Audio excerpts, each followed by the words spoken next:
जब आरोपी बांग्लादेशी पकड़ा गया, बांग्लादेशी हटाओ को लेकर मोर्चे निकल रहे हैं।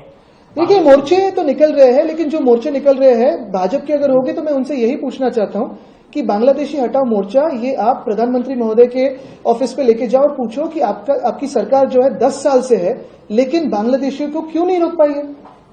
मैं ये भी जानना चाहता हूं कि 10 साल से अभी 11 साल हुए सरकार को, अभी मई में हो जाएंगे, जो बहुमत की 2 सरकारें थी, मोदी साहब की, पीएम साहब की थी, तो उसमें एक तरफ से चीन घुसखोरी कर रहा है, दूसरी तरफ से घुसपैठी कर रहा है, दूसरी तरफ से आप देख रहे हो बांग्लादेशियों को रोकने में असफलता मिल रही है।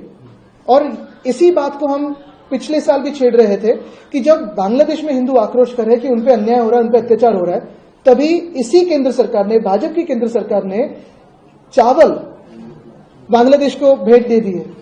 इसी भाजपा की सरकार के देखरेख में अगर आप देखें, निगरानी में है, यही बांग्लादेशी लोग आ रहे हैं, हमारे राज्य में आ रहे हैं, हमारे देश में आ रहे हैं। केंद्र में सरकार किसकी है? भाजपा की है। राज्य में सरकार किसकी है? भाजपा की है।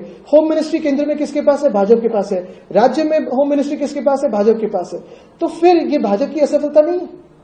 और यही मैं पूछना चाहता हूं कि ये सारे मोर्चे में हम भी शामिल होंगे, हम भी शामिल हो सकते हैं और होना भी चाहिए, हम भी मोर्चा निकालेंगे, लेकिन भाजपा ने जवाब देना चाहिए कि पिछले 10 सालों में कितने बांग्लादेशी उनको पकड़े गए, कितने बांग्लादेशियों को वापस भेजा गया, यूपी की सरकार ने कितने बांग्लादेशियों को बांग्लादेश में भेजा और इस सरकार ने कितने बांग्लादेशियों को बांग्लादेश में भेज दिया है। और यही मैं वापस दोहराना चाहता हूं कि ये जो हमला करने वाला आदमी था वो 6-8 महीने पहले आया, बांग्लादेश से आया, ये जो पुलिस से जानकारी मिल रही है वो है। और यही बात, यही इंसान जाके कहां रुकता है? तो थाना में रुकता है जहां से अनकॉन्स्टिट्यूशनल चीफ मिनिस्टर थे पिछले सरकार के। तो फिर ये क्या है? षड्यंत्र है? ये उनको घुसपैठ करने के लिए कोई एक मौका दे रहे हैं, एमनेस्टी दे रहे हैं कि क्या दे रहे हैं?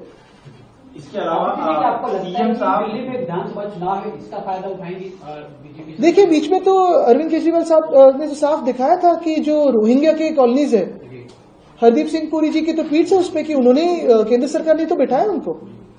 इसके अलावा और ये भी मैं कहना चाहता हूं कि देश के बॉर्डर्स की जो जिम्मेदारी है वो केंद्र सरकार की है।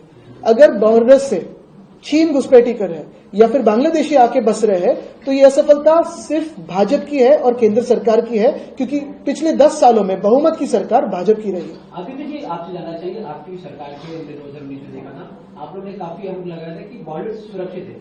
इस सरकार में पॉलिटिशियन के ऊपर अटैक हो रहा है, सेलिब्रिटी का अटैक हो रहा है, क्या आपको लगता है इस सरकार में, जो मौजूदा सरकार, उसमें सेलिब्रिटी और पॉलिटिशियन सुरक्षित है?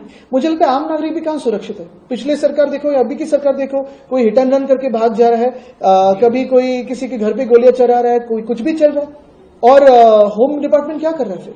और यही मैं बात कहना चाहता हूं कि अगर आपने देखा होगा कि अगर पुलिस को ऑर्डर्स दिए जाए कि जो भी गुनहगार हो उसको पकड़ो, तो दिखाते हैं कैसे किया उन्होंने, 24 घंटे में उसको पकड़ा है।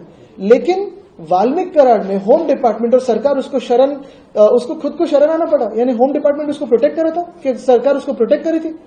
पुलिस अपना काम कर रही है, लेकिन सरकार क्या कर रही है? सरकार आदेश दे रही है कि नहीं दे रही है?